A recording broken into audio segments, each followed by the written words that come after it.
The philosophy of video communication that we call Flypaper at Ogilvy is a demand generation program based upon what we know about how people use the internet and interactive experiences to consume content.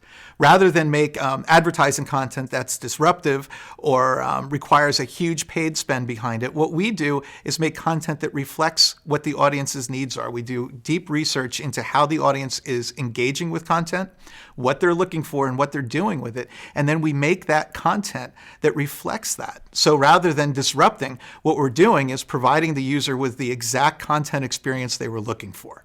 The value of Flypaper is not just in getting the video view.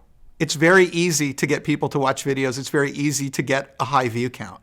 What we look at is what comes after play, something that in the agency we call post-play interaction.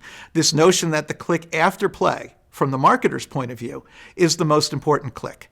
That's the engagement click. That's the click that decides if the viewer is going to disengage with the brand or if the viewer is going to go for a deeper experience. And we align our Flypaper content against the science of how users travel through their journey, from finding a video to watching a video to engaging with a brand. What's important to us is we get that conversion that takes the viewer from this kind of broader metric of how many views did a video get to a much more business-centric metric of how did they engage with the brand. Flypaper is editorial in the sense that we deliver the content that we know is going to have value to our target audience.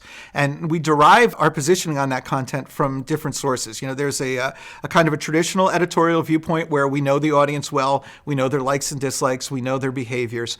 And then we match that with something that's uniquely digital, which is that ability to understand exactly what our audience is doing at any given time. How are they searching? How are they looking for conversation around something that's interesting to them? How are they seeking information? And then when they get it, how do they interact with it? And what do they do with that information? And what steps do they take after receiving that information? So the piece of the puzzle that kind of is the magic with Flypaper is understanding the audience in terms of what they want, and then understanding the audience in terms of what they actually do in the interactive space, and marrying those two things together. I'm Rob Davis, Executive Director of the Content Marketing Practice at OgilvyOne, and these are Scrubber Bar Stories.